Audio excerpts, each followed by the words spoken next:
Sir கடைசியாக ஒளிபரப்பான அரசியல் அட்டையில் நீங்கள் சொல்லியிருந்தீங்க ஆதவ அர்ஜுனாவும் மாப்பிள்ளை சாரும் தொடர்ந்து பேசிக்கிட்டே இருக்காங்க அப்படின்னு. நேற்று நடந்த ஒரு நேர்காணலில் அவங்க மச்சான் வந்து அதே தான் சொல்லியிருக்காரு, நீங்கள் சொன்னது அப்படியே. என்ன சொல்லியிருக்காருனாங்க சார், திமுகவில் வந்து ஆதவ் பிளான்ட் பண்ணப்பட்டிருக்காரு. ஏற்கனவே அவர் சொல்லியிருந்தாரு ஏப்ரல் மாதத்தில் திரு விஜய் அவர்கள் கேர்ஃபுல்லாக இருக்கணும்னு. அதையே மறுபடியும் சொல்லியிருக்காரு சார். இந்த தாவேக்கு ஆதரவாளர்கள் விஷயம் பேசுகிறோம், அது அவர்களுக்கு பிடிக்காமல் இருக்கலாம். அந்த செய்தியில் இருக்கக்கூடிய உண்மைத்தன்மை என்ன என்பதை பார்க்க வேண்டும். அதை விடுத்து வளர்ந்த அண்ணன் மீது காழ்ப்புணர்ச்சியோடு இவர் ஏதோ சொல்லுகிறார். அவர் தான் ஏற்கனவே வளர்ந்துட்டார், அதுக்கப்புறம் அவரோட வளர்ச்சி பிடிக்கலன்ட்டு என் மேல் குற்றம் சுமத்துவது எப்படி சரியாக இருக்கும்? ஸோ அப்படிலாம் சொல்கிறாங்க. இப்போ நான் ஏதோ அவரோட வளர்ச்சி பிடிக்காமல் சொல்கிறேன் என்று எடுத்துக்கொண்டால் கூட சொந்த மைத்துனர் ஏன் இந்த குற்றச்சாட்டை சொல்கிறார்? ஏனென்றால் ஆதவின் தன்மை அப்படிப்பட்டது. அவர் சொல்கிறாரு, அமாவாசைன்னு சினிமாலெல்லாம் நான் கேரக்டர் பார்த்துருக்குறேன், ஆனால் அந்த அமாவாசை எங்கள் வீட்டுக்கே மாப்பிள்ளையாக வரும் அப்படின்ட்டு நான் எதிர்பார்க்கல அப்படின்னு ஒரு வார்த்தை அதில் சொல்லுவார். நீங்கள் அமதிப்படை படம் பார்த்துட்டீங்கன்னா எக்ஸாக்டாக தெரியும். சத்யராஜ் உண்மையாக சூப்பராக நடிச்சிருப்பார். ரியல் லைஃப்பில் இப்படி ஒரு கேரக்டர் இருக்க முடியுமான்னு நம்ம ரசித்து பார்த்தோம் ஒரு சின்ன வயசில். அது கடைசியில் எங்கள் ஃபேமிலியில் அப்படி ஒரு கேரக்டர் உருவாகுங்கிறது நான் நினச்சே பார்க்குறது ஒரு பெரிய சர்ப்ரைஸாக இருந்தது. ஸோ இந்த மாதிரி கேரக்டர்ஸ் வந்து அவங்க ஒரு ஆளுக்காக they will ready to sacrifice anything and everything. So இப்படி ஒரு கேரக்டரை வந்து நம்ம என்றைக்குமே கூட வச்சுருந்தா ஒரு பெரிய ஒரு தவறு. தங்கச்சி லவ் பண்ணிச்சு, பேக்ரவுண்ட் வெரிஃபை பண்ணாமல் பொண்ணு கொடுத்துட்டோம் என்று சொல்கிறார். அந்த நிகழ்ச்சியில் தொழில் காரணமாக சார்ல்ஸ் அதை சொல்லாமல் விட்டிருந்திருக்கலாம். மேற்கு வங்க முதல்வராக இருக்கக்கூடிய செல்வி மம்தா பானர்ஜி அவர்களுக்காக பிரசாந்த் கிஷோர் பணியாற்றினார், நினைவிருக்கிறதா? அப்போது பிரசாந்த் கிஷோரோடு சேர்ந்து மம்தா பானர்ஜியிடம் மேற்கு வங்கத்தில் மட்டும், மேற்கு வங்கம் அதுக்கு பக்கத்தில் வந்து லாட்ரிஸ் தேர், நார்த் ஈஸ்டர்ன் ஸ்டேட்ஸில் இந்த சிக்கிம் பூட்டானங்கள்லாம் இருக்குல்ல, மேற்கு வங்கத்தில் இருக்கா இல்லையன்றது ஐம் நாட் ஷுர். அந்த பக்கம் அந்த லாட்ரி பிஸ்னஸ் தொடர்பாக நாங்கள் 2 பேரும் எடுத்து பண்ணுறோன்னு டீலை போட்டிருக்காங்க, தெரியுமா? எப்படி இருக்கும்? பிரசாந்த் கிஷோருக்கு இந்த புத்தி உண்டு. நாளைக்கு தெரிஞ்சிடும் ஒரு கதை என்ன ஆகுதுன்னு. இவ்வளோ ரூபா செலவு பண்ணுறாரு, என்ன வெறும் வியூக வகுப்பு பண்ணி தான் இவ்வளோ துட்டு வந்துச்சா? தமிழ்நாட்டில் 21 தேர்தலுக்கு பிரசாந்த் கிஷோர் வேலை செய்து கொண்டிருந்த போதே மும்பையில் உள்ள தொழிலதிபர்களிடம் தமிழ்நாட்டில் எந்த டெண்டர் வேணாலும் நான் உங்களுக்கு வாங்கி தரேன், எனக்கு இப்போ பணம் கொடுன்னு அப்போவே டீல் போட்டு பேசியிருக்கேன். மாப்பிள்ளை சாருக்கு இந்த விவரம் தெரிந்து நீங்கள் நேரடியாக என்ன அணுகுங்க, நான் தான் இதுக்குன்னே இருக்கிறேன் இந்த குடும்பத்தில், அவன்கிட்டலாம் பேசாதீங்கன்னு அப்போவே வரட்டி விட்டாங்க. பிரசாந்த் கிஷோருக்கு இதுதான் வேலை. இந்த வியூக வகுப்பாளர் என்று செல்பவர்கள் எல்லோருமே இந்த வேலைகளைத்தான் செய்கிறார். சுனில் கனுகுலு இந்த வேலை தான். ஜான் ஆரோக்கியசாமியால் பண்ண முடியல, சரி விஜயை சிஎம் ஆக்கிட்டு நம்ம பண்ணலான்னு பிளான் பண்ணிவிட்டு உட்காந்துருக்காரு. சரியா? அப்போதே போய் மேற்கு வங்கத்தில் எங்கள் மாமாவுக்கு ஒன்றும் தெரியாது, நாங்கள் பண்ணுற தொழிலன்ட்டு பிகேவோட சேர்ந்து வெஸ்ட் பெங்காலில் டீல் போட்டப்போ அந்த அம்மா மாட்டின்ட்டே சொல்லிட்டான். அதான் சார் அந்த இன்டர்வியூவில் சொல்கிறாருங்க சார், திரு ஆதவ் வந்து எங்கள் வீட்டுக்கு வந்ததுக்கப்புறம் எனக்கும் எங்கள் அப்பாவுக்கும் உள்ள பிரச்சனை வந்தது. அதே மாதிரி திமுகவுக்கு போனதுக்கப்புறம் சன்னுக்கும் சன்னின்லாக்கும் நடுவில் பிரச்சனை வந்தது, பிசிகேல பிரச்சனை வந்தது, இப்போ தாவேக்காலே அது செஞ்சிட்ருக்காரு அப்படின்னு சொல்கிறார். சரிதா? ஸோ நான் வந்து அவர் மீது எதுவும் காழ்ப்புணர்ச்சியோடு சொல்லவில்லை. இதுதான் ஸ்டைலு, அதோட வேலையே இதுதான். அந்த வீட்டில் பொண்ணு எடுத்துருக்கிறியே, உன் மச்சனன் தானே, மகனுக்கு செய்வாரா மருமகனுக்கு செய்வார் அவர் அப்பா? அங்கே போய் மகனை ஓரம் கட்டிட்டு அந்த பிஸ்னஸையே டேக் ஓவர். சார்ல்ஸோட ரியல் கிரீவன்ஸ் என்னன்னா, அவர் தந்தையின் பல ஆயிரம் கோடி ரூபாய் சாம்ராஜ்யத்தை மொத்தமாக ஆட்டையை போட வேண்டும் என்று ஆதவ் விரும்புகிறார். இதுதான் பிரச்சனை, அடிப்படை பிரச்சனை இதுதான். இவருக்கு ஆதவுக்கு தெரியாத விஷயங்கள் உலகத்தில் எதுவுமே இல்லை என்று அவரே சொல்லிக் கொள்கிறார். நான் ஒரு நடமாடும் விக்கிபீடியா, 6 அடி இருக்கேன் பாருங்கள், மொத்த அறிவு உள்ள அடங்கிடுச்சுன்னு சொல்லி இவராக நினச்சிக்கிறாரு. மேடெல்லாம் பேசுகிறதெல்லாம் பார்த்துருப்பீங்க நீங்கள். அதை வச்சு ஓரளவுக்கு அவரோட கேரக்டர் என்னன்றதை அனுமானம் செய்ய முடியும். அவன் மாமனார்ட்டே போய் சார்ல்ஸுக்கு ஒன்றும் தெரியல, எல்லாத்தையும் ஏன்ட்ட கொடுங்க, எப்படி பொண்ணு அவசரப்பட்டு லவ் பண்ணிடுச்சு, என்ன பண்ணுறதுன்னு தேவை முழிச்சிட்டு உட்காந்துருக்குறாங்க, யாருன்னு தெரியாது அவங்களுக்கு. கிட்டத்தட்ட இதுக்கு முன்னாடி ஆதவுக்கு எங்களுக்கு சம்மந்தம் இல்லைன்னு சொல்லிட்டு ஒரு பதிவிட்டிருந்தார் சார்ல்ஸு. அதில் ஓப்பனாகவே எழுதிட்டார். ஞாபகம் இருக்கா? ரொம்ப மோசமாக எழுதியிருந்தாருன்னா அது மச்சனை பற்றி இப்படி எழுதுறா இருந்தாலும் நானே ரொம்ப ஆச்சரியப்பட்டேன். ஓப்பனாகவே எழுதிட்டார். கிட்டத்தட்ட அவரை வந்து ஒரு கோல்ட் டிகர்னு சொல்கிறார் சார்ல்ஸ். மார்ட்டினும் இவரை கோல்ட் டிகர் என்று தான் பார்க்கிறார். ஏதாவது பற்றாக்குறை என்றால் உடனடியாக மார்ட்டினுக்கு அழைப்பு எங்கிருந்து வரும் என்றால் மகளிடமிருந்து வரும். டேடி பொண்ணு கேட்கும்போது என்ன பண்ண முடியும்? இப்படி தான் வண்டியே ஓடுது. நான் 2 நாட்களுக்கு முன்னாடி நிகழ்ச்சியில் நான் பேசினேன். பணம் வச்சுருக்கன்றதை தாண்டி ஆதவ் என்ன குவாலிஃபிகேஷனு? அந்த அண்ணா சாலையில் இந்த வாய்ஸ் ஆஃப் காமன்ஸ் அலுவலகம் இருக்கேன், இந்த ஒரு இதில் வார் ரூம்னு சொல்லிட்டு இந்த ஃபோட்டோலாம் வந்திருக்கும், நீங்கள் பார்த்துருப்பீங்க. யார் அபீஸ் அது? யார் அபீஸ்? மார்ட்டின் அபீஸ். என்ன இருக்குது உங்களுக்குன்னு? ஸோ நான் சொன்னது பூரா உறுதிப்படுதா? இப்படி இருக்கக்கூடிய ஆள் யாருக்குப்பா லாயலாக இருப்பார்? சொல்லு பிரசாத். ஏற்கனவே 2 கட்சிக்கு லாயலாக இல்லை. ஆமாம், அவருக்கு தான் லாயலாக இருப்பாருன்னு சார்ல்ஸ் சொல்கிறாரு. கரெக்டு தானே?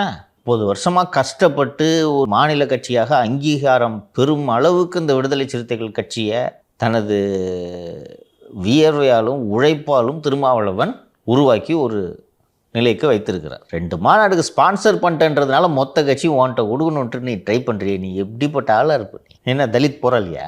ஒடுக்கப்பட்ட மக்களுக்காகவே உங்கள் வாழ்க்கையை அர்ப்பணிச்சவரா நீங்கள்? அந்த கட்சிக்கு போய் மொத்த கட்சி என்கிட்ட கொடுன்னு சொன்னா விட்டுருவார் திரும்ப. இதே போல தான் திமுகல. அது என்ன பிகே அங்கே அவர் பண்ணுறது? நம்ம பண்ணுவோம், இன்னோஸில் ஒரு நிறுவனத்தை பண்ணுவோம் அப்படின்னு தான் பேனா நிறுவனம் உருவாக்குறது. இதை வச்சு நான் எல்லாத்தையும் பார்த்துக்கிறேன்னா ஒரு மாப்பிள்ளை எப்படிப்பட்ட கேடி பார்த்ததெல்லாம் போ தம்பின்றது. ஸோ நான் சொன்னதையெல்லாம் சார்ல்ஸ் என்டார்ஸ் பண்ணியிருக்கிறாரு என்று தான் நாம் புரிந்து கொள்ள. சிறப்பு வாக்காளர் திருத்தத்தை எதிர்த்து வந்து திமுகவும் திமுகவோட கூட்டணி கட்சியும் வந்துட்டு ஆர்ப்பாட்டத்தில் ஈடுபட்டிருந்தாங்க. இந்த ஆர்ப்பாட்டத்தில் வந்து காங்கிரஸ் கட்சியோட பல தலைவர்கள் வந்து கலந்துக்கல அப்படின்னு சொல்கிறாங்க. இதனால் திமுக அதிருப்தியில் இருக்காங்களா சார்? திமுக அதிருப்திக்கு தினமலரில் அந்த செய்தி வந்திருக்கு. பல மாவட்டங்களில் காங்கிரஸ் தலைவர்கள் கலந்து கொள்ளவில்லை. காங்கிரஸின் சட்டப்பேரவை தலைவர் திரு ராஜேஷ் அவர்கள் தாமதமாக வந்து ஆர்ப்பாட்டம் முடிவதற்கு முன்பாகவே எழுந்து சென்று விட்டார். ஒரு ஒருங்கிணைவு இல்லை என்று கட்சியின் பொருளாளர் திரு பாலு அவர்கள் வருத்தம் தெரிவித்திருந்தார் என்று இந்த தினமலர் செய்தி தெரிவிக்கிறது. விஷயம் என்னன்னா, ரொம்ப பயந்து போயிருக்காங்க. இந்த வாக்காளர் திருத்தம் போட்டு உலுக்கிருச்சு. திருமதி நிர்மலா சீதாராமன் 2 நாட்களுக்கு முன்பு தமிழகம் வந்திருந்த போது கொளத்தூர் தொகுதியில் 9000 சொச்சம் போலி வாக்காளர்கள்னு சொல்கிறாங்க. ஒரு டேட்டாவை எடுத்து போடுறாங்க, ரைட்டா? கொளத்தூர் தொகுதியிலே 9000ன்னா ஒவ்வொரு தொகுதியிலையும் கணக்கு போடுங்க. இந்த நான் மீண்டும் மீண்டும் டிநகரைத்தான் உதாரணத்துக்கு சொல்லுவேன். 130 ஓட்டு சத்யா தோத்தது. அவர் சொல்கிற கணக்குப்படி போலி வாக்காளர்களோட எண்ணிக்கை 13,000. இப்போ எப்படி இருக்கும் யோசிச்சுப்பார் தோத்தவனுக்கு. கொளத்தூர்லலாம் சார் திரு ஆம்ஸ்ட்ராங் அவர்களுடைய ஃபாலோவர்ஸ் சப்போர்ட்டர்ஸ் அதிகம். இப்போது ஒரு 10,000 போலி வாக்காளர்களை நீக்கிறாங்க. ஆன்டி இன்கம்பன்சிக்கு ஒரு 20,000 ஆன்டி இன்கம்பன்சி மாறுதுன்னு வச்சுக்குவோம். பொற்கொடி அங்கே நிற்கிறாங்கன்னு வச்சுக்குவோம். ஜெயிப்பாரா ஸ்டாலினுக்கே இந்த நிலமைன்னா போன வாட்டி சேப்பாக்கம் திருவல்லிக்கேணி தொகுதியில் செட்டிங் செய்து கசாலியை வேட்பாளராக போட்டு மகனை ஜெயிக்க வைத்தீர்கள். இன்றைக்கி ஏடிஎம்கே பிஜேபி ஒரு டஃப்பான கேண்டிடேட் அங்கே இறங்குது. போட்டி டஃப்பாக இருக்கும். திரு கோவை சத்யன் அவர்கள் 11லேருந்து 12% போலி வாக்காளர்கள் இருக்காங்கன்னு டேட்டாவை எடுத்து கொடுத்துருக்கிறாரு. ஜெயிச்சிருவீங்களா? அப்பாவுக்கும் மகனுக்குமே இந்த நிலைமைன்னா மற்ற திமுக வேட்பாளர்களுக்கு தமிழகம் முழுக்க என்ன நிலை என்பதை யோசித்து பாருங்கள். தம்பி, எப்படி கூட்டணி இருந்தாலும் சரி, இந்த வாக்காளர் திருத்தத்தின் காரணமாகவே நாம் ஜெயிக்க மாட்டோன்ற நினைப்பு திமுக வந்துருச்சுன்றாங்க. இந்த திமுகவில் செயற்குழு பொதுக்குழு உறுப்பினர்கள்லாம் இருப்பாங்கல்ல, அவங்களுக்கு என்ன வேலை? செயற்குழு நடக்கும்போது போய் அறிவாலயத்தில் சமோசா துண்டு வரணும், தானே வேலை. பொதுக்குழு உறுப்பினர்கள் அதுதான். பொதுக்குழு நடக்கும்போது சோறு போடுவாங்க. அவங்களெல்லாம் இறக்கி விட்ருக்காங்க. நீங்கள் இந்த வாக்காளர் திருத்தது கூடவே போகணும், ரைட்டா? ஒரு சில மாவட்டங்களில் என்ன நடக்கிறது என்பதை சொல்கிறேன். இப்போ மாலதி ஆரம்ப பள்ளி ஆசிரியராக இருக்கிறார். தேர்தல் ஆணையம் இவரை பூத் லெவல் ஆஃபீஸரை அப்பாயிண்ட் பண்ணி இவங்களுக்கு ஒரு பூத்து கொடுத்துருக்காங்க. 1500 பூத்து. திமுக அரங்க லோக்கலில் மாவட்ட மகளிர் அணி ஆளுங்க போய் மாலதி கையில் ஒரு 10,000 பணத்தை கொடுத்து வைங்க, வச்சுட்டு வீட்டில் உட்காரு, ஃபார்மை கொடு, நான் பார்த்துக்குறோம் போ. இது சில மாவட்டங்களில் நடக்கிறது. இந்த இடத்துலலாம் ஏடிஎம்கேக்காரன் உள்ளே போடுறான். ஏம்மா, நீ வாத்தியார் இல்லையே, நீ மகளிர் அன்றைக்கெலாம் போராட்டத்துக்கு வந்திருக்கிற, ஃபார்ம் கொடு. இது நடந்து கொண்டு இருக்கிறது. அண்ட் ஈஸியும் ரீஸ்ட்ரக்சர் பண்ணுறாங்க, மானிட்டர் பண்ணுறாங்க. ஈஸி பயத்தை உருவாக்கிட்டாங்க. அதாவது என்னென்னா, ஃபார்மை வந்து கவர்மெண்ட் சர்வெண்ட்டை தவிர வேறு யார்கிட்டயாவது ஃபார்ம் இருந்து டிஸ்ட்ரிபியூட் பண்ணுறேன்னு தெரிஞ்சுன்னா வேலை போச்சுன்றாங்க. ஏன்னா இந்த தேர்தல் ஆணையத்தின் பூத் லெவல் ஆஃபீஸர்ஸ், இன்னொன்று இந்த சென்னை மாநகராட்சியில் திரு இன்பதுரை அவர்கள் ஒரு குற்றச்சாட்டு சொன்னார். அரசு ஊழியர்களை பூத் லெவல் ஆஃபீஸராக போடுங்கன்னா கொசு மருந்து அடிக்கிறவன் குப்பெல்லாம் போட்டு வச்சுருக்காங்க. 3வது படிச்சிருக்கிறாரு, அவருக்கு என்னன்னு தெரியும், படிக்க தெரியுமா? ஸோ அரசு ஊழியர்களாக போட வேண்டும்னு ஒரு மனுவை தலைமை தேர்தல் அதிகாரியிடம் கொடுத்துருக்கிறாரா? இப்போ அவங்க அதெல்லாம் செக் பண்ணுவாங்களே, இப்போ ரிமூவ் பண்ணுப்பா அதெல்லாம் ப்ராப்பராக போடுவாங்க இல்லையா? பதறாங்க, எப்படியாவது நிப்பாட்டணும்னு பார்க்குறாங்க. சுப்ரீம் கோர்ட்டு அதெல்லாம் ஸ்டே கொடுக்க முடியாது போங்க அப்படின்ட்டுச்சு, ரைட்டா? அதில் ஊடகங்களில் ஒரு செய்தி தவறாக வந்தது. அதிமுக அந்த வழக்கில் நாங்கள் இணைந்து கொள்கிறோம், திமுக தப்பான வாதங்களை எடுத்து வச்சா நாங்கள் அதை கவுண்டர் பண்ணணும் அப்படின்றதுக்காக போகிறாங்க அப்படின்னு சொல்லிட்டு சொன்னாங்க. தமிழக ஊடகங்களில் அந்த மனு தள்ளுபடி என்று செய்தி வந்தது. அதிமுக மணி தள்ளுபடி அப்படின்ட்டு. அப்படிலாம் இல்லை. அதில் வந்து நீங்கள் இந்த ப்ரேயரு இந்த பெட்டிஷனில் சேர்க்க முடியாது, நீங்கள் ஃப்ரெஷ் பெட்டிஷன் ஃபைல் பண்ணுங்கள் என்று உத்தரவு போட்டிருக்கிறார்கள். வழக்கில் இணைந்து கொள்வதற்கு அதிமுகவுக்கு அனுமதி அளித்திருக்கிறது உச்சநீதிமன்றம். இதான் நியூஸ், சரியா? அங்கே இப்போ ஸ்டே கிடைக்கலையா? ஸ்டே கிடைக்கல. அப்போ இது நடக்க தான் போகுது. என்ன பண்ணுவ நீ? தான் திமுக என்ன பண்ணுவ? தொகுதிக்கு 15,000 ஓட்டு போச்சு, ஒன்றும் பண்ண முடியாது. இதுக்கு தான் எப்படியாவது நிறுத்தணும்னு பார்க்குறேன், நிறுத்த முடியல. கோர்ட்டுக்கு அதுக்கு தான் கூட்டணி கட்சிகள்லாம் போய்ப்பா ஆளுக்கு ஒரு பெட்டிஷன் போடுங்க பண்ணுறது. அதான் மொத்தம் 12 ஸ்டேட்டில் இந்த ரிவிஷனை பண்ணுறாங்க சார். எந்த ஸ்டேட்டும் போகல, ரைட்டா? நீங்கள் ஏன் துடிக்கிறீங்க? கொளத்தூர்லேயே 10,000 ஓட்டுங்க.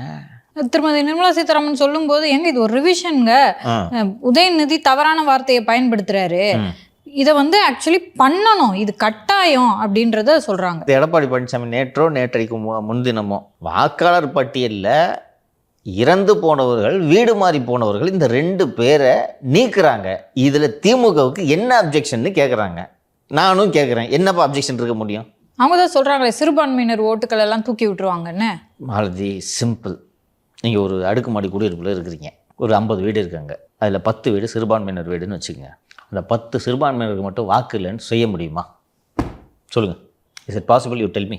திமுக பூத் ஏஜென்ட்கள் இவ்வளோ கவனமாக இருக்கும்போது அப்படி செய்யறதுக்கான வாய்ப்பு இல்லைன்னு தான் சார் இது நம்ம நினைக்கிறேன். நான் சொல்கிறேன், எலெக்ஷன் கமிஷன் ஏன்பா நாங்கள் யார் பேரை நீக்கிறோம் யார் பேரை சேர்க்குறோன்றதெல்லாம் யார்ட்டையும் சொல்ல மாட்டோம், ரகசியம் அப்படின்னா சொல்கிறாங்க. கூட போங்கன்னு தான் சொல்கிறாங்க. You have a list of booth level agents. அவங்க பூத் லெவல் ஆஃபீஸர்ஸ். ஒவ்வொரு அரசியல் கட்சிக்கும் பூத் லெவல் ஏஜென்ட்ஸ்னு கொடுத்துருக்காங்க. நீ கூட போய் அவங்க கூட சேர்ந்து வேலை செய்யுங்கன்றாங்க. ரைட்டா?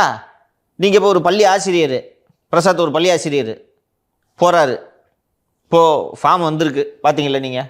2002 இது இப்போ இது ஃபஸ்ட்டு இது என்னென்னா புரிஞ்சுக்கணும்ப்பா. 2002 ஒரு வாக்காளர் பட்டியல் இருக்கா, அந்த பட்டியலில் இருக்கவங்களாம் இன்னும் அதே இடத்துல இருக்காங்களான்னு செக் பண்ணுறதாப்பா இது. ஓகேவா? அந்த பட்டியலில் இருக்கிற பேரெல்லாம் எடுத்துக்கிட்டு தெரு தெருவாக போகிறதுப்பா. 2002 20 வருஷத்துக்கு முன்னாடி இந்த தெருவில் பிரசாத் என்று ஒருவர் இருந்தார். அவர் எங்கன்னு கேட்டோன்னா அவர் வீடு காலி பண்ணிட்டு போயிட்டார். எங்கே போயிருக்காரு தெரியாது. பிரசாத் இங்கே வீட்டில் இல்லை. ரவுண்டு பண்ணு. மாலதி 10ஆம் நம்பர் வீட்டில் குடியிருந்தாங்க பழைய லிஸ்ட்டு படி. மாலதிக்கு சொந்த வீடு. அங்கே போய் பார்த்தோன்னே எங்கள் மாலதி, அவங்க இறந்து 5 வருஷம் ஆகுதுங்க. மாலதி பேர் ரவுண்ட் பண்ணு. மாலதி சொந்த வீடு, அதனால் மாறி போகிறதுக்கு வாய்ப்பு இல்லை. மாலதி இல்லை, இறந்துட்டாங்க. ரவுண்ட் பண்ணு. இதில் என்ன பார்த்தா அவர் சிறுபான்மையினர் இருக்காங்க. சரியா? நான் தான் பூத் லெவல் ஆஃபீஸர். நீங்கள் இருக்கிறீங்க, உங்கள் பேர் நூர்ஜஹான்னு வச்சுக்கோங்க. நூர்ஜஹான் இல்லைன்னு நான் எழுதிட்டு போக முடியுமா? இன்னொன்று, ஃபார்மை கொண்டு வந்து நூர்ஜஹான்ட்ட நான் கையில் கொடுத்துட்றேன். ஃபார்மை ஃபில்அப் பண்ணி திருப்பி கொடுக்க வேண்டியது யார் பொறுப்பு? நூர்ஜஹான் பொறுப்பு. அவங்க ஃபில்அப் பண்ணி கொடுப்பாங்களா? எப்படி நீக்க முடியும்? அந்த ஃபார்ம் டைரெக்டாக தேர்தல் ஆணையத்துக்கு போயிருமாங்க சார். ஆமாம், பூத் லெவல் ஆஃபீஸர் தானே திருப்பி கலெக்ட் பண்ணுறாங்க. You get it? இப்போ இதெல்லாம் சரி பண்ண பிறகு ஒரு ரோல் வருதா? அந்த ரோலில் நூர்ஜஹான் பேர் விடுபட்டு போயிடுச்சு. நூர்ஜஹான் சும்மா இருப்பாங்களா? இப்போ இதுக்கு ஒரு சிக்கலான ஆவணங்கள்லாம் வச்சுருந்தாங்க. அதாவது உங்களோட தாத்தாவோட பர்த் சர்டிஃபிகேட் இது மாதிரி ஏதாவது ஏடா கூடமாக வச்சுருந்தாங்க. அதுக்கு பதிலாக இப்போ ஆதாரம் இணைச்சா போதும்ட்டாங்க. இப்போ என்னம்மா டிஃபிகல்ட்டி? சொல்லுங்கள், என்ன டிஃபிகல்ட்டி? எனக்கும் தெரியல. திமுக சொல்கிறபடி சிறுபான்மையினர்களின் வாக்கு பறிபோய் விடும்னு சொல்கிறாங்க. எப்படி பறிபோகும்? ஒரு பூத்துக்கு 30 பேரை போட்டு வச்சுருக்கீங்களே நீங்கள். இப்போ 10ஆவதுக்கு செயற்குழு உறுப்பினர்கள், பொதுக்குழு உறுப்பினர்கள் எல்லாரும் இறக்கி விட்ருக்கீங்க. ஒரு ஓட்டு கூட போகக்கூடாதுன்னு சொல்கிறீங்க. எப்படி போகுன்றேன். எப்படி நீக்க முடியும் தேர்தல் ஆணையம்? ஏன்பா அது தேர்தல் ஆணையமே இல்லைப்பா, பிஜேபி ஆணையமே வச்சுக்கப்பா. எப்படிப்பா நீக்க முடியும்? அப்படிலாம் நீக்கினா கோர்ட் அணுகிடுறாங்க சார். கோர்ட் அணுகிறதுக்கே வேண்டாமா? ஏடிஎம்கே பூத் லெவல் ஏஜென்ட் இருக்காங்க, டிஎம்கே பூத் லெவல் ஏஜென்ட் இருக்காங்க. நான் ஏடிஎம்கே பூத் லெவல் ஏஜென்ட்டு நான் சொல்லுவேன், யோ நூர்ஜஹான் பேர் ஏன் இல்லை, அதான் ஆதார் கார்டை கொடுத்துருக்குது, வேறு என்ன வேணும் கேட்போம்ல. எப்படி பண்ணிக்க முடியும்? இது எதுக்கு தமிழ்நாடு பூரா ஆர்ப்பாட்டம் இறங்கிட்டுருதா, ஏன் பதறம் இறங்கிட்டுருதா? எப்படியாவது நிப்பாட்டணும். They don't know what to do. என்ன காரணம்னா, இதே கூட்டணியோடு ஆன்டி இன்கம்பன்சியே இல்லாமல் டி நகரில் 130 ஓட்டில் ஜெயிக்கிறீங்க. ஓவராலாக 3.5% தான் ஜெயிக்கிறீங்க. இப்போது இதே கூட்டணியோட ஆன்டி இன்கம்பன்சியோட போட்டி போட போகிறீங்க. ஆன்டி இன்கம்பன்சியே இல்லாமல் கூட 130 ஓட்டில் தான் ஜெயிக்கிறீங்க. இன்றைக்கி இந்த 130 13,000 மாறும் உங்களுக்கு எதிராக. இப்போ அந்த 13,000 மேனேஜ் பண்ணலாம். நீங்கள் வச்சுருந்த அந்த போலி வாக்காளர்களும் நீக்கப்பட்டுச்சு. How you win? சரி, அதுக்கு எதுக்கு சார் காங்கிரஸ் அவங்களோட சப்போர்ட் பண்ண மாட்டேங்கிறாங்க, வர மாட்டேங்கிறாங்க? இது உள் பஞ்சாயத்து. இவர் செல்வ பெருந்தகை தவிர தமிழகத்தில் உள்ள பெரும்பாலான காங்கிரஸ் தலைவர்கள் they don't want this alliance. இதை பற்றி தனியாக கேளுங்க, சொல்கிறேன். சார், தூய்மை பணியாளர்கள் தொடர்ந்து ஊதிய உயர்வு கேட்டுட்டு இருந்தாங்க. ஆனால் அதுக்கு பதிலாக மற்ற சலுகைகள்லாம் தமிழக அரசு கொடுத்தாங்க. ஃபார் எக்ஸாம்பிள் 3 வேளையும் அவர்களுக்கு உணவு வழங்கப்படும் அப்படின்னு. அதுவே பார்த்தீங்கன்னா டெண்டர் விட்டு ஊழல் பண்ணுறதுக்காக அப்படின்னு திரு எல் முருகன் அவர்கள் குற்றம் சாட்டியிருக்காருங்க சார். நம்ம மத்திய இணையமைச்சர் திரு எல் முருகன் அவர்கள் எனக்கு ஆச்சரியமாக இருக்குது, மினிஸ்டர். ஆனால் இவங்களோட வரலாறு எப்படி? எனக்கு உள்ளபடியாக இன்றைக்கி நான் சந்தோஷமாக சொன்னேன், போடுங்க 3 வேளை சோறு போடுங்க மக்களுக்கு, நல்ல விஷயம், அவங்களுக்கு ஒரு செலவு குறையும் என்று நான் சொன்னேன். இப்போ அது டெண்டர் தானே, சம் கேட்டரிங் ஏஜென்சி எதை பண்ணணும் இல்லை, அதில் ஊழல் நடந்திருக்குன்ட்டு திரு முருகன் அவர்கள் சொல்கிறார். ஒரு தகவல் வந்திருக்கும், தகவல் வராமல் எப்படி இதை சொல்லியிருப்பார். அதனால் இன்னொன்று, சேகர்பாபு மற்றும் திருமதி பிரியா விடக்கூடிய டெண்டரில் ஊழல் இல்லாமல் எப்படி இருக்கும்? இங்கே வரலாறு அப்படி. அதனால் இதை இவங்க செய்யாமல் இருந்தால் தான் வியப்பு. சின்ன டெண்டரு, அதனால் இதிலெல்லாம் என் நண்பர் நேரு தலையிட மாட்டார், இவங்களே விட்டு அடிச்சிடுவாங்க. தமிழக அரசு பார்த்தீங்கன்னா தொடர்ந்து முதலீடை எடுத்துகிட்டு வரதுக்கு முயற்சி பண்ணிட்டு இருக்காங்க. இப்போ ஒரு செய்தி வந்திருக்கு, கூகுளுக்கு கொடுத்த இடத்த ஃபாக்ஸ்கானுக்கு கொடுத்துட்டாங்க அப்படின்னு. தமிழ்நாடு அரசு ஒரு டுபாக்கூர் அரசு என்பதை நான் மட்டும்தான் தொடர்ந்து வலியுறுத்தி கொண்டே வருகிறேன். அமெரிக்காவில் முதலீடு வருகிறது, இங்கிலாந்திலே முதலீடு வருகிறது, ஸ்பெயினிலே முதலீடு வருகிறது, ஜப்பானிலே முதலீடு வருகிறது, ஒவ்வொரு நாட்டிலும் இவ்வளவு புரிந்துணர்வு ஒப்பந்தங்கள் என்று வெளிநாட்டுக்கு போயிட்டு வரும்போதெல்லாம் இவங்க ஒரு பட்டியலை வெளியிடுவார்கள், பார்த்துருப்பீர்கள் இல்லையா? இது போல் அமெரிக்கா சென்று விட்டு வந்து ஒரு புரிந்துணர்வு ஒப்பந்தம் போட்டிருக்கோம் அப்படின்னு இவங்க சொன்னாங்க. அங்கே ஆக்சுவலி போயிட்டு என்ன பண்ணியிருக்காங்கன்னா, இந்த கூகுள் கம்பெனிலாம் போய் உள்ளே சுற்றி பார்த்துருக்காங்க, வேறு ஒன்றும் பண்ணல. பார்த்துட்டு நாங்கள் புரிந்துணர்வு ஒப்பந்தம் போட்டுட்டோம் அப்படின்ட்டு சொல்லி நமக்கும் சொன்னாங்க. சென்னையில் அண்ணா சாலையில் ரெடிமேட் ஆஃபீஸஸ் நிறைய இருக்குது. ஓகே, இந்த ஒர்க் ஃபெல்லா மாதிரி நிறைய அலுவலகங்கள் இருக்கிறது. சென்னையில் தேவர் சிலைக்கு கொஞ்சம் முன்பாக ஒரு பெரிய இது போன்ற ஒரு வணிக வளாகம் இருக்கிறது. Tamil Nadu industrial promotion bureau or சம்திங்னு ஒரு பப்ளிக் செக்டர் அண்டர்டேக்கிங்கும் அதில் இருக்குது. நான் ஒரு முறை போயிருக்கேன் அந்த ஆஃபீஸ்க்கு. அங்கே வந்து ஒரு சர்டன் ஸ்கொயர் ஃபீட் ஒரு ஃப்ளோர்னு வச்சுக்கோங்க, 500-600 சதுரடி தான். ஒரு சர்டன் ஸ்கொயர் ஃபீட் எடுத்து வாடகையை தமிழ்நாடு அரசு கட்டிகிட்டு வந்திருக்கு. எதுக்குன்னு கேட்டால் கூகுளோட ஆஃபீஸ் இங்கே வருது. ஓகே, கூகுளோட ஆஃபீஸ் வருதா இல்லையான்றதை கூகுள் தானேடா சொல்லணும். நீங்கள் எதுக்குடா வாடகை கட்டிகிட்டு இருக்கீங்க? நீங்கள் நல்லா யோசிச்சு பாருங்கள் மாலதி. இது நீங்களும் நானும் ஒரு இடத்த வாடகை எடுக்கிற மாதிரி கிடையாது. இந்த நம்ம பிரசாத் ஒரு ரூமில் தங்கியிருக்கிறாரு, அங்கே போய்ட்டு ஓனர்கிட்ட பார்த்துட்டு சார் தாங்க சார் அட்வான்ஸு, அப்படி கிடையாது. கவர்மெண்ட்டில் அந்த ஆஃபீஸு கூகுளுக்கு அப்படின்ட்டு வாடகை கட்டுறீங்கன்னா ஒரு ஃபைல் மூவ் ஆகணும், அப்ரூவல் ஆகணும். இந்த இடத்துக்கு இவ்வளோ ரூபாய் மாத வாடகை கொடுக்கலாம் அப்படின்னு அந்த கோப்பில் கையெழுத்தான உடனே அந்த நிதித்துறை அதுக்கான ஒதுக்கீடு செய்யணும். அதுக்கு பிறகு மாதம் ட்ரெஷரிக்கு பில்லு போட்டு அனுப்பி தான் அந்த பணம் அங்கே வரும். புரியுதா? ஒரு 50,000 ரூபாய் வாடகைன்னு வச்சுக்கோங்க உதாரணத்துக்கு. அப்போ இவ்வளோ ப்ராசஸ் நடக்குது, கூகுளுக்கு தெரியாமையே நீங்கள் பண்ணிவிட்டு இவ்வளோ நாள் அதுக்கு வாடகை கட்டிட்டு. சரி, இப்போது ஃபாக்ஸ்கான் நிறுவனத்திற்கு அதை ஒதுக்கி இருக்கிறீர்களே, ஃபாக்ஸ்கான் நிறுவனத்துக்காவது இது தெரியுமா? இருங்க, இதுக்கு முன்னாடி ஏதோ ஒன்று எங்களுக்கு அதுக்கு சம்மந்தம் இல்லைன்னு சொன்னாங்களே, அவங்க யாரு? முதலீடு 21,000 கோடி முதலீடு அந்த கம்பெனி ஃபாக்ஸ்கான் தான். ஃபாக்ஸ்கான் 21,000 கோடி முதலீடுன்னு ஷூப்பா அவ்வளோ கோவம் வருது தம்பி. இந்த கூகுள் வந்து இந்த டேட்டா சர்வர் வந்து அடானியோடு இணைந்து ஆந்திராவில் ஒரு மிகப்பெரிய முதலீடு, அன்இமேஜினபிள் இன்வெஸ்ட்மெண்ட்டு. இப்போ என்கிட்ட கூட சில அதிகாரிகள்லாம் கேட்டாங்க, தமிழகத்தில் பிறந்து வளர்ந்தவர், அவர் கூகுள் நிறுவனத்தின் தலைமை அதிகாரியாக இருக்கும்போது அந்த பிறந்த மண்ணுக்கு இன்வெஸ்ட்மெண்ட் வராமல் இன்னொரு மாநிலத்துக்கு போகிறதுன்றது ஒரு அவமானமாக இருக்குது சங்கர்னு என்கிட்ட ஒரு அதிகாரி ஃபோன் பண்ணி சொன்னார். நீ பேசு இதை பற்றி. யாராக இருந்தாலும் நம்ம சொந்த ஊருக்கு ஏதாவது செய்யணுன்ட்டு இருக்கும், இப்படி கோட்டை விட்றானுங்களே இவனுங்க, என்ன சங்கர் கவர்மெண்ட் வச்சுட்டு இருக்கிறானுங்க என்று ஒரு அப்போது அந்த அதிகாரி சொன்னேன். அப்போ பார்த்தா எங்கே இந்த கேள்வியை கேட்ட போகிறாங்களோ, அந்த அதிகாரி கேட்ட கேள்வி எல்லாரும் மனசுலையும் இருக்கும்ல, என்னப்பா நம்ம ஊருக்காரங்க பண்ணலட்டு. அதுக்காக ஃபாக்ஸ்கான் 21,000 முதலீடு. ஆனால் இந்த ஃபாக்ஸ்கான் 21,000 கோடி முதலீடு செய்வது ஃபாக்ஸ்கான் நிறுவனத்திற்கே தெரியல. அவங்க நாங்கள் எப்போ சொன்னோம் அப்படின்ட்டு அன்றைக்கே ப்ரெஸ் ரிலீஸ் கொடுத்துட்டாங்க. இது பரவாயில்ல, சரி நடந்துருச்சு, அசிங்கமாக தான் இருக்குது. ஓகேவா? ஒரு தொழில்துறை அமைச்சர் இருந்துக்கிட்டு இப்படி போய் சொல்லி மாட்டிக்கணுன்றது விட்டு போக வேண்டியது தானே. அசம்பிளியில் போய் அது ஃபாக்ஸ்கான் இல்லை, அது ஃபாக்ஸ்கானோட வேறு ஒரு துணை நிறுவனம்னு திருப்பி போய் சொல்கிறாருன்னா இருந்தாலும் எவ்வளோ திமிர் இருக்கணும் டிஆர்பி ராஜாவுக்கு. இப்போது எல்லாம் பள்ளிக்கு இது தெரியுதா? கூகுளுக்கு இவங்க ஆஃபீஸ்க்கு வாடகை கட்டுறாங்களாம். இப்போ இது இல்லைன்னு இல்லை, நாங்கள் ஃபாக்ஸ்கானுக்காக வாடகை கட்டுறோம். என்ன அந்த பேரை மாற்ற போகிறீங்க? ஃபாக்ஸ்கான் நிறுவனமாக வரப்போதே. இன்னொரு லாஜிக் யோசிச்சு பாரு, ஃபாக்ஸ்கான் நிறுவனம் எவ்வளோ பெரிய நிறுவனம், ஆப்பிளுக்கு காம்போனன்ட்ஸ் தயாரிக்கிற நிறுவனம். அந்த நிறுவனம் அவ்வளோ இன்வெஸ்ட்மெண்ட்டு பண்ணுறாங்க. ஒரு 600 சதுரடி ஆஃபீஸ் அவங்களுக்கு எடுத்துக்க தெரியாதா? காசு இல்லையா அவங்ககிட்ட? என்ன ஏன் கதைச்சுன்னு இருக்கிறீங்க? முழுக்க பொய்யும் புரட்டும் தான் இந்த அரசு. இவங்களோட புரிந்துணர்வு ஒப்பந்தங்கள்லாம் பல்லிழிக்கிறது என்பதைத்தான் இன்றைக்கி அந்த தினமலர் நியூஸு காட்டுது. ஏற்கனவே பார்த்தீங்கன்னா அதிகாரிகள் பிரிகேடுக்கு சதுப்பு நிலத்துக்கு பர்மிஷன் கொடுத்துட்டாங்க, அடுக்குமாடி கட்டிடம் கட்டிக்கலாம் அப்படின்னு சொல்லிட்டு. அது தொடர்பாக நீதிமன்றத்துக்கு வழக்கு போகும்போது தடை விதிச்சிட்டாங்க. அது மட்டும் இல்லாமல் அந்த சதுப்பு நிலத்தை அவங்க வரையறுக்கலை, அதனால அதை தொடர்ந்து 1 கிலோமீட்டர் சுற்றளவில் யாருமே கட்டுமான பணிகளை செய்யக்கூடாது அப்படின்னு சொல்லிட்டாங்க சார். அதனால வந்து இண்டிவிஜுவல்ஸாக இருப்பாங்க இல்லையா, அவங்களாவும் பாதிக்கப்படுறாங்க அப்படின்னு செய்தி வந்திருக்கு சார். 2 செய்திகள் சேர்த்து சொல்லிவிடுகிறேன். அந்த பிரிகேடு நிறுவனத்திற்கு சென்னை உயர்நீதிமன்றம் தடை விதித்தது அல்லவா, அந்த தடை முடிந்து 11 நவம்பர் அன்று விசாரணைக்கு எடுத்துக்கொள்ளப்படும் என்று சென்னை உயர்நீதிமன்றம் உத்தரவிட்டிருந்தது. அதோட மீனிங் என்னென்னா, ஸ்டே பண்ணிட்டாங்க, நீ அது வரைக்கும் பிரிகேடை புத்துனாப்பில் இருங்க என்று அதிமுக தொடர்ந்த வழக்கு என்பது குறிப்பிடத்தக்கது. நிறுத்திட்டாங்க. சரியா? மீண்டும் இந்த வழக்கு நேற்று விசாரணைக்கு வந்தபோது சதுப்பு நில ஆணையம் தரப்பில் மூத்த வழக்கறிஞர் வின்சன் ஆஜராகியிருக்கிறார். ஆஜராகி என்ன சொல்கிறாருன்னா, சதுப்பு நில எல்லையை துல்லியமாக செயற்கைக்கோள் புகைப்படங்களுடன் வரையறுக்கும் பணி குறித்து ஆய்வு செய்து வருகிறோம். அதனால் விசாரணையை தள்ளி வைக்க வேண்டும் அப்படின்னு சொன்ன உடனே இந்த சதுப்பு நிலங்களை துல்லியமாக வரையறை செய்வது தொடர்பான வழக்கை உச்சநீதிமன்றம் டிசம்பர் 2 தள்ளி வச்சிருக்காங்க என்று சொன்னதும் சரி நாங்களும் தள்ளி வைக்கிறோம் அப்படின்னு சொன்ன உடனே அதிமுக வழக்கறிஞர் தமிழ்ச்செல்வன் அப்போ ஸ்டே எக்ஸ்டெண்ட் பண்ணுங்க, அதுக்குள்ளே பிரிகேடு கட்டிடுவான் என்று சொன்னதும் ஸ்டே எக்ஸ்டெண்டட் அப்படின்ட்டாங்க. அன்றைக்கே சொன்னோம் பிரிகேடு போச்சு, அவ்வளோதான், அது தேராது. ரைட்டா? விசாரணை எப்படியாவது இது வரும். இது என்னென்னா, இந்த ராம்சார் பவுண்ட்ரிஸ் இன்னும் டிஃபைன் பண்ணல. ரைட்டா? இந்த ராம்சார் பவுண்ட்ரி அண்ட் அதுக்கு சுற்றி ஒரு 1 கிலோமீட்டர் பஃபர் ஜோனுன்னு போட்டிங்கன்னா ஓஎம்ஆரே இல்லை, சோழிங்கநல்லூர் இல்லை. சோழிங்கநல்லூர்னா சோழிங்கநல்லூர் இருக்கும், கட்டுமானம் பண்ணக்கூடாது.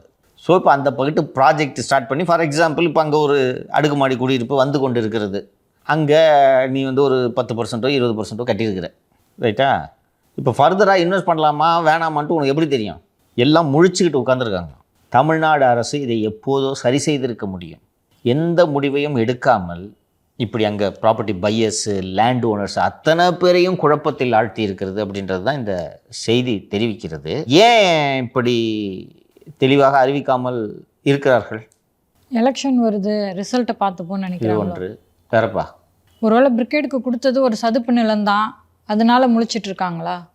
அதுதான் காரணம். அந்த பிரிகேடுக்கு சதுப்பு நிலம் கொடுத்தப்போ சுப்ரியா சாஹூ என்ன விளக்க அறிக்கையை வெளியிட்டார் நினைவு இருக்கிறதா? இன்னும் வரையறை பண்ணல. அதனால தான் பிரிகேடுக்கு அனுமதி கொடுத்தோம். அப்போ உங்களுக்கு வரையறை பண்ணுற ஐடியாவே இல்லை, புரியுதா? இப்போ பிரிகேடு ஒரு பெரிய அமௌண்ட்டை தூக்கி கொடுத்தானே, அது மாதிரி கொடுப்பாங்கல்ல. தம்பதியர், ஐஏஎஸ் தம்பதியர் இருவரும் ஆணவத்தின் உச்சத்தில் கொடிகட்டி பறந்து கொண்டிருந்தார்கள். எந்த அரசு வழக்கறிஞர், மூத்த வழக்கறிஞர்கள் யாராக இருந்தாலும் சரி சேரிட்டவங்க, because they are the government, புரியுதா? ஒரு கணவர் தலைமைச் செயலாளர், இவங்க சுற்றுச்சூழல் செயலாளர், both additional chief secretary cadre, they are the government. நீங்கள் அரசு வழக்கறிஞராக இருக்கணுமா இல்லையான்றதை நாங்கள் தான் முடிவு பண்ணுவோம். அந்த லெவலில் இருக்கிறாங்க. நம்ம வர்ச்சுவல் பவர் அப்படி தான் இருப்பாங்க. பிரிகேடு பஞ்சாயத்து ஆரம்பித்த உடனே, அதுவும் கோர்ட்டில் ஏடிஎம்கே கேஸ் போட்ட உடனே ஃபைலை தூக்கிக்கிட்டு கணவர் மனைவி 2 பேரும் ஏஜி பார்க்க போயிருக்காங்க.